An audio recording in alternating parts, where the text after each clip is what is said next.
నిన్న అసెంబ్లీలో PC Ghosh commission నివేదికను ప్రవేశపెట్టిన సందర్భంలో చాలా తీవ్రమైనటువంటి చర్చ జరిగింది. రాత్రి 1:30 వరకు ఆ చర్చ కొనసాగింది. కాళేశ్వరం విచారణలో భాగంగా పీసీ ఘోష్ ఇచ్చిన నివేదిక ఆధారంగా దీనిపైన లోతుగా విచారించడం కోసం సిబిఐకి అప్పజెప్తున్నట్టుగా ముఖ్యమంత్రి రేవంత్ రెడ్డి గారు రాత్రి ప్రకటించడం జరిగింది. అర్ధరాత్రి అంటే సిబిఐ మళ్ళీ విచారణ చేపట్టి దోషులను గుర్తించి దోషులను అరెస్టు చేసి న్యాయస్థానం ముందు నిలబెట్టే పని సిబిఐకి అప్పగించారు అన్నట్టు. సో దానికి సంబంధించినటువంటి స్టేట్మెంట్ కూడా ఒకసారి మనం ముఖ్యమంత్రి రేవంత్ రెడ్డి గారు రాత్రి చేసినటువంటి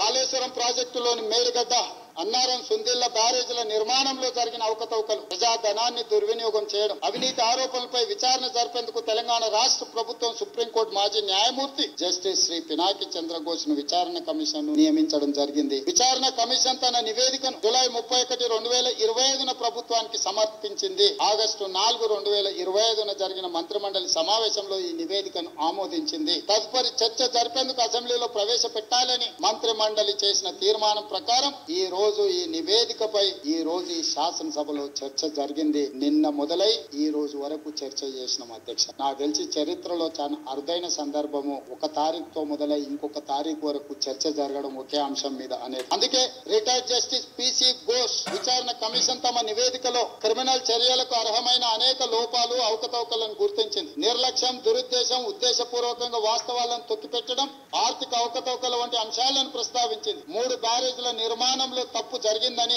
అసలు ప్లానింగ్ లేదని కమిషన్ తేల్చి చెప్పింది అధ్యక్ష. National dam safety authority NDSA నివేదిక ప్రకారం మేడిగడ్డ బ్యారేజ్ వైఫల్యానికి ప్లానింగ్, డిజైన్, క్వాలిటీ కంట్రోల్ లోపాలు కారణమని తేలింది. నాణ్యత, నిర్వహణ సరిగా లేకపోవడం వల్ల నిర్మాణంలో లోపాలు ఏర్పడ్డాయని ఎన్డీఎస్ఏ గుర్తించింది. ఈ అంశాలన్నింటిపై లోతుగా మరింత సమగ్రంగా దర్యాప్తు చేయాల్సిన అవసరాన్ని ఎన్డీఎస్ఏ విచారణ కమిషన్ నివేదికలు స్పష్టం చేశాయి. ఈ ప్రాజెక్టులో అంతర్రాష్ట్ర అంశాలు, కేంద్ర రాష్ట్ర ప్రభుత్వాలకు చెందిన వివిధ శాఖలు, ఏజెన్సీలు పాలు పంచుకున్నాయి. ప్రాజెక్టు డిజైన్, నిర్మాణం, ఫైనాన్సింగ్ లో రాప్కోస్ వంటి కేంద్ర ప్రభుత్వ రంగ సంస్థలు, పిఎఫ్సి, ఆర్ఈసి వంటి ఆర్థిక సంస్థలు పాలు పంచుకున్నందున ఈ కేసును సెంట్రల్ బ్యూరో ఆఫ్ ఇన్వెస్టిగేషన్ కి అప్పగించడం సముచితము.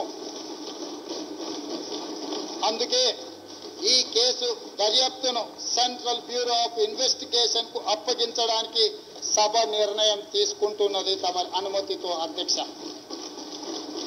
ఎన్నో రకాల అంశాలు, విచారణ అర్హమైన విషయాలు ఇందులో ఉండడం వల్ల సిబిఐ ఎంక్వైరీకి మా ప్రభుత్వం ఆదేశాలు జారీ చేయనైనది. ఈ సభ దీన్ని ఏకగ్రీవంగా ఆమోదించి సిబిఐ ఎంక్వైరీలో ఊరు, పేరు, అంచనాలు మార్చి దోచుకున్న వాళ్ళందరినీ శిక్షించడానికి అవసరమైన నిజాయితీతో కూడుకున్న విచారణ జరగాలని ఆశిస్తూ తమరి దగ్గర సెలవు తీసుకుంటున్న అధ్యక్ష.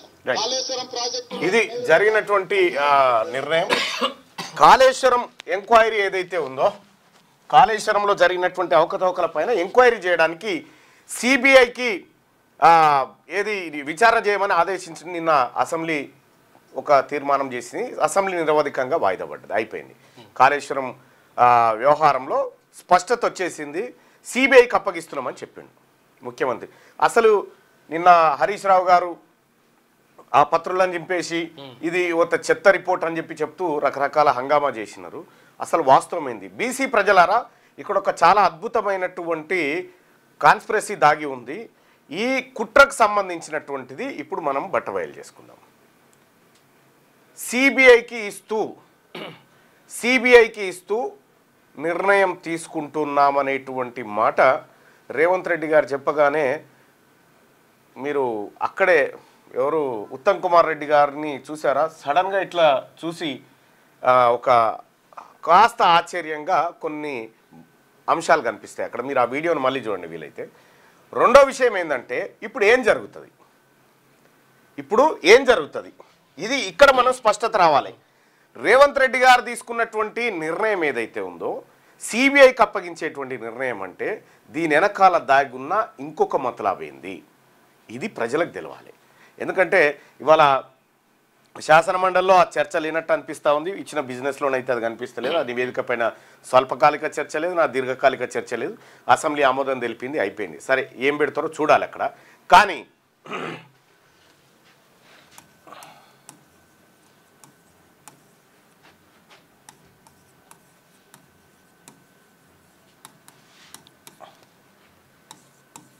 సిబిఐ ఎంక్వైరీ ఇక్కడి నుంచి స్టార్ట్ అవుతుంది. చూడరు మీరు అసలు కథ. CBI central bureau of investigation, ఇది కేంద్ర ప్రభుత్వం ఆధీనంలో ఉండేటువంటి ఒక సంస్థ, విచారణ సంస్థ. సిబిఐ అంటే కొద్దిగా దాన్ని ఈ దేశంలో స్ట్రాంగ్గా భావిస్తూ ఉంటారు. అనేక కేసుల్లో సిబిఐ కూడా ఏది తన పర్ఫార్మెన్స్ను పకడ్బందీగానే చూపించింది. అయితే ఇటీవల కాలంలో సిబిఐ చేసినటువంటి కొన్ని రైడ్స్, సిబిఐ చేసినటువంటి అరెస్టులను ఈ దేశంలో ప్రతిపక్ష నాయకులు ఖండించారు. మరి ముఖ్యంగా రాహుల్ గాంధీ గారు ఖండించారు. చాలామంది సిబిఐ ప్రధానమంత్రి నరేంద్ర మోడీకి జేబు సంస్థగా మారిపోయింది, ఈ దేశంలో ఉన్నటువంటి విపక్షాలను భయపెట్టడం కోసం సిబిఐ ఈడీ రెండు ప్రయత్నం చేస్తున్నాయని ఆరోపణలు ఉన్నాయి. రైట్. ఇది నేను చెప్పిన మాట కాదు, ఇది నేను చెప్తున్నటువంటి మాట కాదు. ఇది ఇట్లా మారిపోయింది, ప్రధానమంత్రి లేదా కేంద్ర ప్రభుత్వానికి జేబు సంస్థగా మారిపోయిందని రాహుల్ గాంధీ గారు విమర్శించారు. ఆ తర్వాత రేవంత్ రెడ్డి గారు ఖుద్దు ఆయనే చెప్పిండు. Revanth Reddy attacks BJP after police summons in Amit Shah's fake video case. Delhi police has asked Telangana Chief Minister Revanth Reddy to join the probe on May 1st in connection with Home Minister Amit Shah. Doctored video which is being circulated on social media అని చెప్పి అంటే అక్కడ రేవంత్ రెడ్డి స్టేట్మెంట్ని మనం ఒకసారి చూడవచ్చు.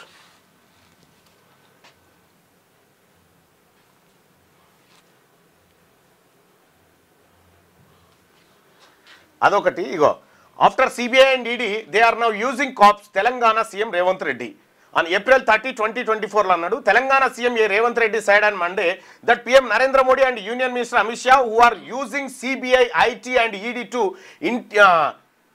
intimidate opposition leaders have now started to use even Delhi police to అంటే ED, CBI, IT ఇవన్నీ ప్రతిపక్షాలను ఇబ్బంది పెట్టడం కోసం అమిత్ షా, నరేంద్ర మోడీ గారు వాడుతున్నటువంటి సంస్థలు. అవి నరేంద్ర మోడీ గారికి, సిబిఐ అనేది నరేంద్ర మోడీ గారికి, అమిత్ షా గారికి జేబు సంస్థ అనేటువంటి వ్యాఖ్యలు కూడా చేయడం జరిగింది. దానికి సంబంధించి ఆయన ట్వీట్ కూడా చేసిండు గతంలో. ఆయన చేసినటువంటి ట్వీట్ను మనం ఒకసారి పరిశీలించాలి ఇక్కడ. ఇది I strongly condemn CBI raids and Karnataka Congress president DK Shivakumar as part of political vendetta. This cannot deter the Congress cadre spirit అని చెప్పి ఇగో సిబిఐ రైట్స్ మీద సిబిఐ పైన అనేకమైనటువంటి ఆరోపణలు రేవంత్ రెడ్డి గారు గతంలో చేసిండు, ఇటీవల కాలంలో కూడా చేసిండు. సో సిబిఐ అనేది మోడీ జేబు సంస్థగా మారిందనేది ఆయన ప్రధాన ఆరోపణ. Okay right. మోడీ జేబు సంస్థకు కాళేశ్వరం పైన చర్యలు తీసుకునే కార్యక్రమాన్ని ఎందుకు అప్పగించినట్టు, ఏం జరుగుతూ ఉంది వెనకాల, రేవంత్ రెడ్డి గారి మనసులో కార్యక్రమం ఏంది, బయట జరుగుతుంది ఏంది, ఇది కొద్దిగా ఇన్డెప్త్గా ఉంటుంది. చాలా చాకచక్యంగా పరిశీలించండి. ఏ సంస్థనైతే ప్రధానమంత్రి మోడీకి, బీజేపీకి జేబు సంస్థగా మారిపోయిందో ఆ సంస్థకు కేసీఆర్ పైన, హరీష్ రావు పైన చర్యలు తీసుకునేటువంటి కార్యక్రమాన్ని, అధికారుల పైన చర్యలు తీసుకునే కార్యక్రమాన్ని అప్పగించడం జరిగింది. అసెంబ్లీ తీర్మానం కూడా జరిగింది. సో ఇక్కడ మనం పరిశీలించాల్సిన అత్యంత కీలకమైనటువంటి అంశాన్ని మీకు ఒకసారి చెప్తా. CBI enquiry. సిబిఐ మోడీ జేబు సంస్థ అని రేవంత్ రెడ్డి గారు విమర్శించాడు.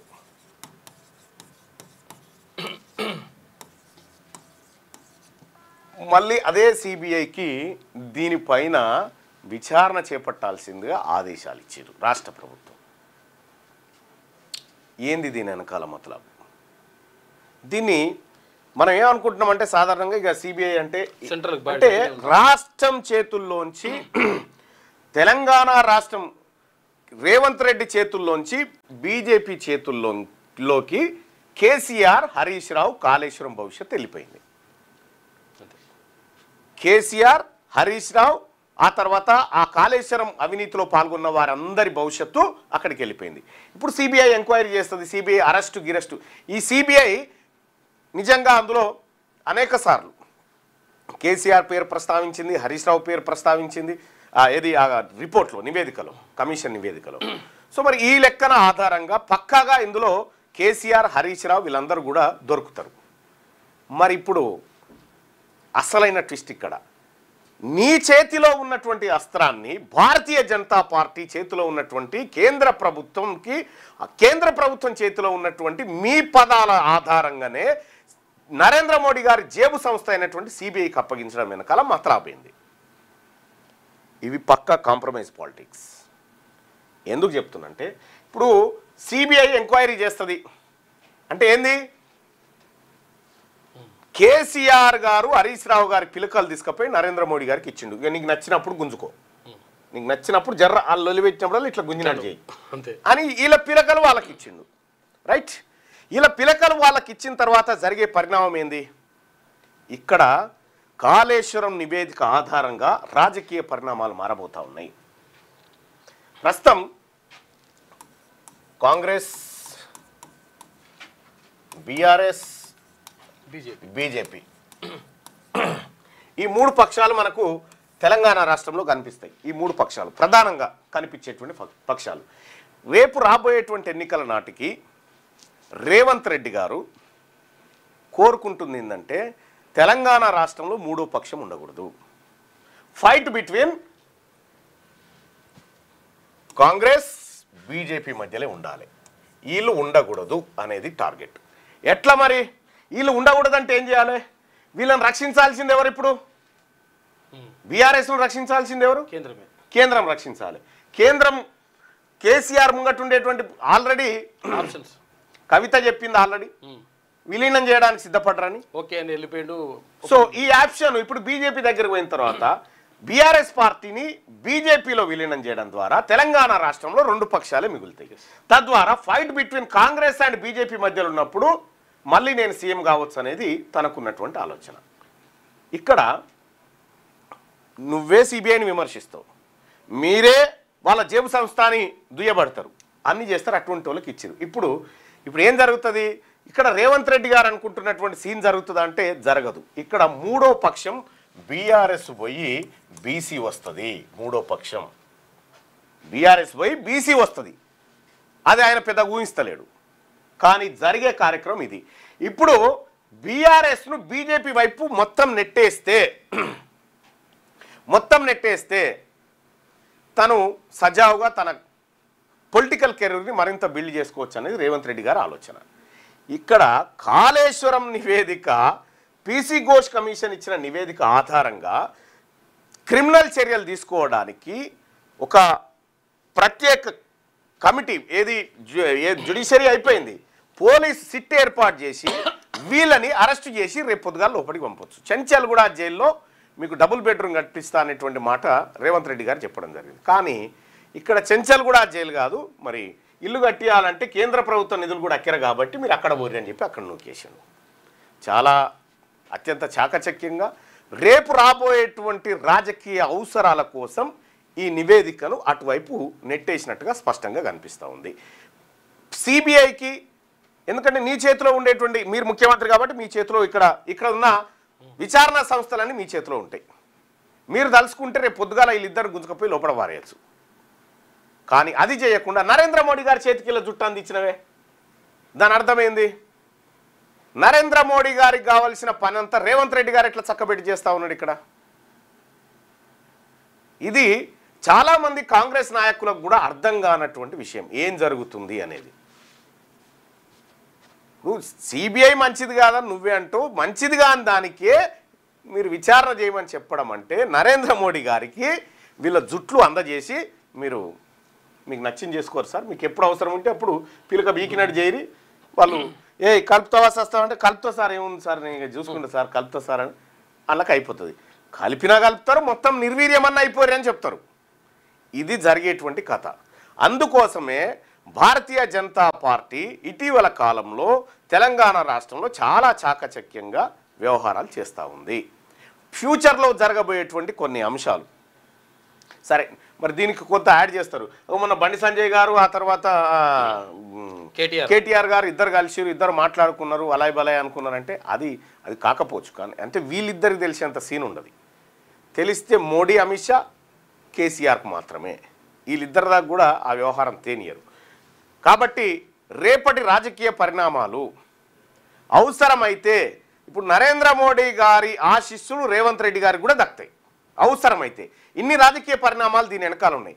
కేసీఆర్ను హరీష్ రావును లోపటేయడం అనేది రేవంత్ రెడ్డి ఇంటెన్షన్ కాదు.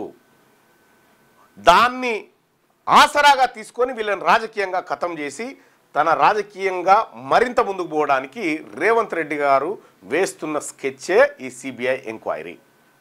ఇది నా అభిప్రాయం. నా అభిప్రాయంతో ఏకీభవిస్తున్నారో విమర్శిస్తున్నారో నేను కూడా తెలుసుకోవాలి కదా. మీ అభిప్రాయాన్ని తెలియజేయండి. అది నా అభిప్రాయం. ఇప్పుడు వీళ్ళని లోపడేయడం వల్ల ప్రత్యేక సానుభూతి వీళ్ళకి తప్ప ఇంకొకటి లేదు. కానీ వీళ్ళని వాళ్ళ చేత వేయించి వాళ్ళ ద్వారా లబ్ధి పొందాలనేది ఒక వ్యూహం, ఒక ఎత్తుగడ. ఒకసారి మీరు ఇప్పటిదాకా వీడియోని ఒకసారి చూస్తారా?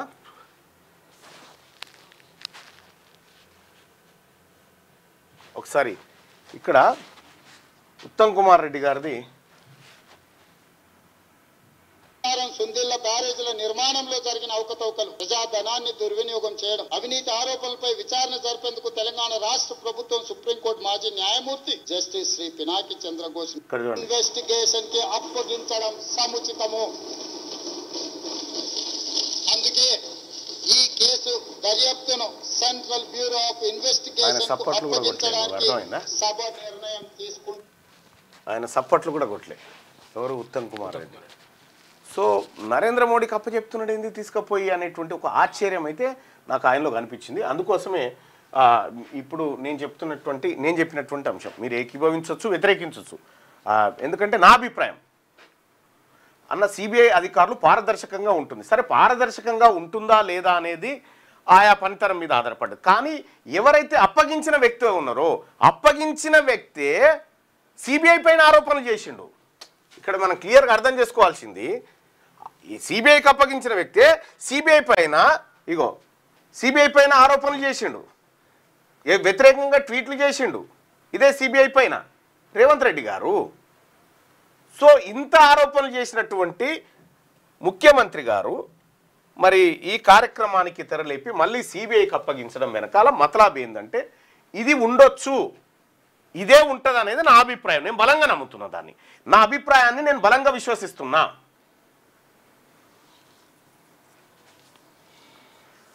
సార్ మీ అభిప్రాయం కూడా మీరు తెలియజేయండి. ఇక్కడ కాళేశ్వరం నివేదిక మీద చర్చ జరుగుతూ ఉంది కదా ప్రజలారా. ఎంత దుర్మార్గం అంటే ఇప్పుడు నెక్స్ట్ సబ్జెక్టుగా అది తీసుకొస్తా మీ ముంగటికి. నెక్స్ట్ సబ్జెక్టుగా తీసుకొస్తా.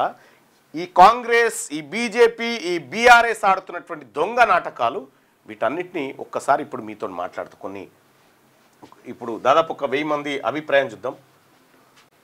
174% మంది దీంతో ఏకీభవిస్తున్నాం అనేటువంటి మాట చెప్పారు. Thank you so much. ఇదే జరగబోయేది. ఈ వెనకాలన్నటువంటి కుట్రను మనం పసిగట్టకపోతే మనం రాజకీయాలు చేయలేము. ఈ వెనకాలన్నటువంటి కుట్రలను బీసీలు పసిగట్టాలి, ఎస్సీ ఎస్టీలు వీళ్ళు పసిగట్టాలి ఏం జరుగుతూ ఉంది అనేటువంటి అంశాన్ని. ఇక ఆయన కోర్టుకు పోయి మరి ఏంది మళ్ళీ వీళ్ళు కోర్టుకు పోయారంటే ఇది ముందనుకున్నటువంటి వ్యవహారంలో భాగమే. ఇప్పుడు ఈజీగా తప్పించుకోవచ్చు. ఎవరు? కేసీఆర్, ఆ తర్వాత హరీష్ రావు అధికారులు ఇప్పుడు ఈజీగా తప్పించుకోవచ్చు నరేంద్ర మోడీ గారి దగ్గర నుంచి. వాళ్ళకి కావాల్సిందేంది? నరేంద్ర మోడీ గారికి ఈ రాష్ట్రంలో బలంగా ఎదగాలి, ఈ రాష్ట్రంలో ధీటైన ప్రతిపక్షంగా ఉండాలి, లేదంటే అధికార పక్షంగా మారాలి. ఇదే కదా వాళ్ళకి కావాల్సింది. ఈ కేసు అందిస్తూ ఉంటే ఇంకేం కావాలి? ఇదే జరిగే కార్యక్రమం అంతా.